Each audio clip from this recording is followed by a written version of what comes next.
Hey everyone, how do you feel about the dark? Are you scared of the dark? Are you, think back when you walk in right now, I realize you can't see me. But I'm sitting on stage in our worship area and it's pitch dark. Now it's not too bad right now because it's daytime outside, so there's a little bit of light shining in.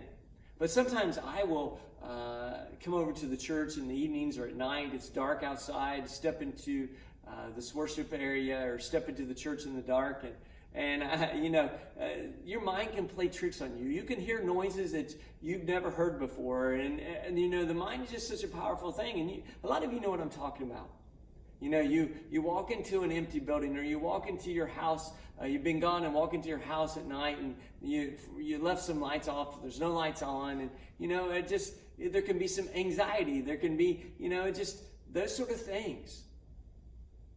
I think for us in today's culture, whether you're a follower of Christ or you are you don't have a relationship with Jesus, a lot of us are in the dark. And when we're in the dark, there's anxiety, there's pain, there's struggles, there's fear. Our mind plays tricks on us. We hear noises, we hear things, we hear, we listen to people's opinions and ideas and all these different things when you're in the dark. This past weekend, we spent some time looking into the second love letter that Jesus wrote to the church. Out of the 7 churches that we see in Revelation, he wrote to the church this letter to the church at Smyrna. And he shared with them about suffering and how some of them, he talked to and shared with them how he knew their suffering, some of them struggling financially. Some of them, their struggles were coming from persecution. Some were even going to be thrown into prison. And if you weren't able to be with us this weekend, let me encourage you just to stop right now before you go any further and go back and watch this past weekend's message. For those of you that were with us, whether it be online or in person, or maybe you're catching back up with us, maybe you have stopped this video and now you're catching back up with us because you watched this past weekend's message. Let me go ahead and just give you some lights here so you can see. So is that better? So now you know I'm actually here and I'm actually in our worship area and I'm actually right here on stage. You know how big a difference the light can make in the darkness. But here's the thing, none of us are exempt from persecution. None of us are exempt from pain. None of us are exempt from suffering. So often we think that we are. So often, we think that, that could happen to someone else, but that won't happen to us. Whether you're dealing with anxiety, depression, persecution, all these different things. We think, well, we hear these stories and we tell people we'll pray with them, or we even will do life with individuals or with families or friends at times in our lives. But we don't think it could ever happen to us. That was the case in my life. If you would have told me what I'm about to share with us this weekend and what happened to me and my family and our lives, I would have thought you're crazy. It was not on my radar. I would not think that I would have this part of my story, or this would be part of my story to share. But it is. And I can't help, I wanted to share a little bit of this through this weekend thought with you, just because I can't help but believe that there are someone or someones or individuals, groups, or family, or someone even in ministry that needs to hear this. Several years ago, it really just seems like yesterday. But several years ago, my family and I, we experienced persecution in our lives. Now, all throughout different times in our lives, specifically being because of our belief system and our faith in a relationship with God through Jesus Christ, have experienced some form of persecution. But this time it was different. I wish I could tell you that it came from outside world, and myself and even my family had experienced sometime again persecution from, or difficulties from, people from the outside world, from parts of culture. But this time it was this persecution that we dealt with specifically that just catapulted us into another place as a family. It came from the church.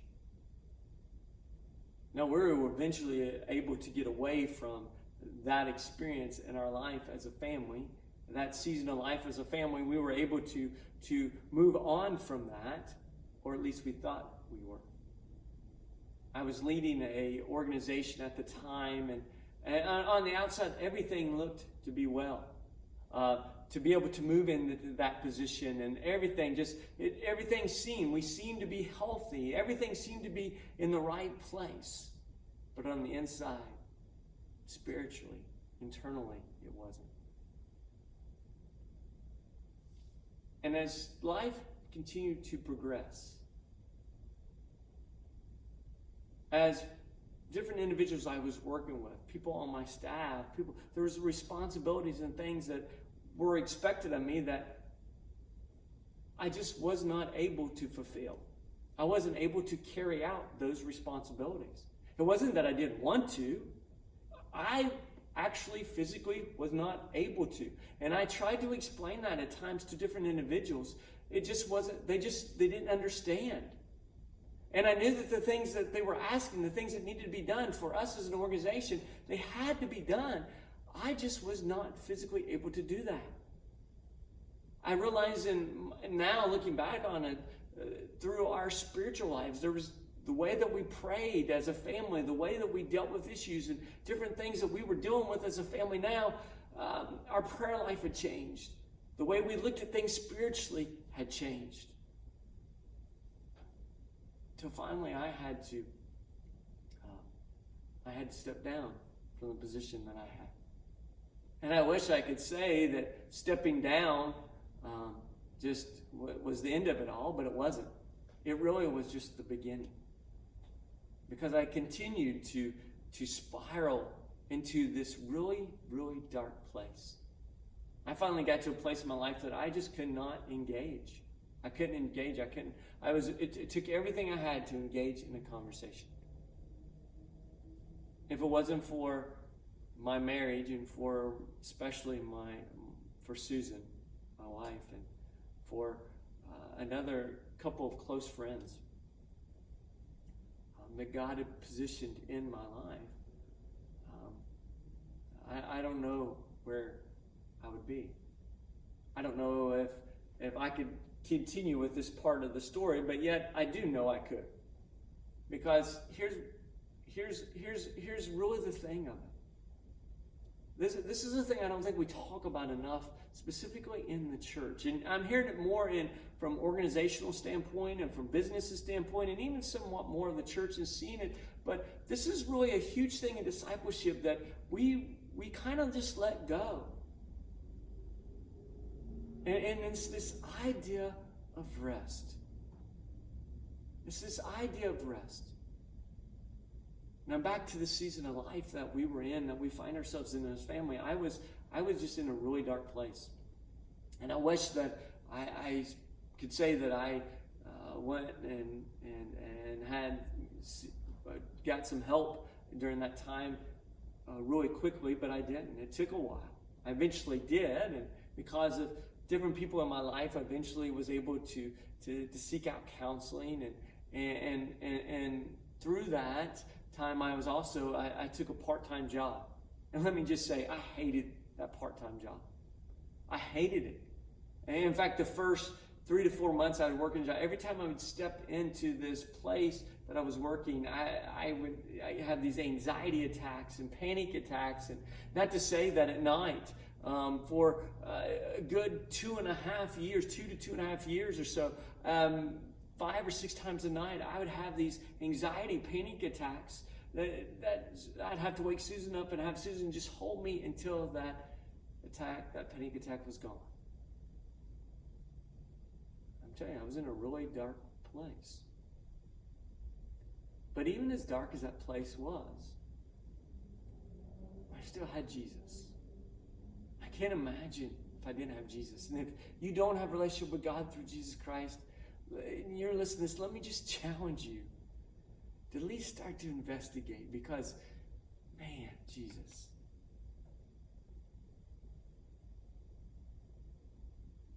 A time of rest.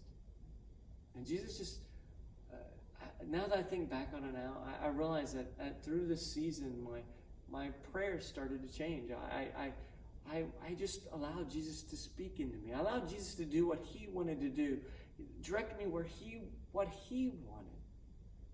And it was nothing like I could ever dreamed or imagined. This part-time job I had turned into a full-time job, and I tried everything possible not to learn anything at this part-time job that eventually turned into a full-time job. In fact, eventually I moved into one of the top positions of the company that I was working with as a part-time job, and I was working really hard, in fact, probably too hard not to learn anything. But God positioned me in a specific season to minister to the people I was working with. And I didn't realize it, but all through this process, as Jesus breathed into me, I was healing. He was healing me. I was healing. Until finally, it happened one morning while I was out on a run. My family and I, we were on vacation. And I stopped because I realized I was doing something that I hadn't done in a really long time. I was dreaming of God. I was thinking through things with God. I realized I had these ideas that were in my very being, that were starting to come up, that I hadn't done in a really long time. It used to be part of who I was. It used to be part of my life. And during this very dark season of my life, it wasn't going on. It was like those things that used to fire in my brain, they were severed. And it was like during this season of life with Jesus, as Jesus just, as I said, you're the only thing I got, Jesus. I can't make it right now if it's not for you. And it just seems like that over the course of that time, those things that were severed started to come back together. Almost like someone that from my understanding, like it's experienced a stroke or something like that, where maybe they have to learn to talk again, or they have to learn to walk again, or how to use how to use their hands, how to eat, different things like that. It was almost like, that's not what happened to me. It's just like that's the best way for me to describe it. And then I realized, wait a minute, God's not done with me yet. And I started to dream things and started to dream of God and ambitions that just I had never dreamed before, ideas that I had never had before. God wasn't done with me, and he's not done with you. God wasn't done with the church in Smyrna. In fact, Jesus shares with them. He says, you look through Jesus, he has, he shares with them, this is what you're going to experience, but I'm going to be with you. Jesus was with me all the way. Jesus wants to be with you. Even if you don't believe in him right now, he does. He wants to be with you. He wants a relationship with you. Like we talked about last weekend, he is madly in love with you. Madly in love with you. Now, this is part of my story now. This is part of my story, and that as I look back on it, and I see the different things, and I see how Jesus moved through my life, and where I'm at now, and all these different things and opportunities that he's given to my family, that he's given to my children, that he's given to us in ministry. See, none of us are exempt from struggle. None of us are exempt from persecution. And the thing is that persecution and our struggles might come from the various things we never would have fathomed they'd come from. But Jesus, like we talked about in this past weekend. Jesus says to us, I know, I've been there. I know. Jesus says, trust me. Will you trust me?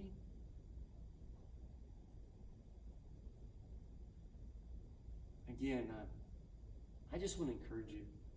I don't know where you're at right now in your season of life. Some of you, maybe you're thinking, well, again, this has never happened to me. Well, maybe it's not, or it's not happening to you, and maybe it's not. And you are going to experience some kind of struggle or persecution if you haven't already. But if you're not right now, I bet there is someone around you that is experiencing these things. And the question is, how do we respond to them? How are we responding? But even more is, how are you responding when you're in the midst of it? How are you responding as Jesus is saying, I want to be there. I want to engage with you. Won't you just invite me into this situation? Invite me into what you're going through. Invite me into this time in your life. I want to be there. I want to. I'm right there. Won't you just invite me in? Will you invite him in? Will you invite him into whatever season you're in right now? Will you invite him in? Will you invite Jesus in and say, come on in, walk with me? Because he wants to. And he will breathe life into you in a way, I promise, because he promises. Jesus promised, I'll breathe life into you. I'll be there. Now, sometimes he removes those obstacles from us. I wish that he would have removed. In fact, at times I prayed, God, take this away, but he didn't. But when I look back on that season of life now, I see where he was at every step of the way. I see where he's at. Now, you guys have a great week. I'm praying for you. You say, well, how can he pray for me? He doesn't know me. But I am praying that those that see this video, those that engage with us on a weekend basis, whether online or in person, I am praying for you. I am praying that you will invite Jesus into your life to walk with you on a day-to-day basis. You guys have a great week. Talk with you later.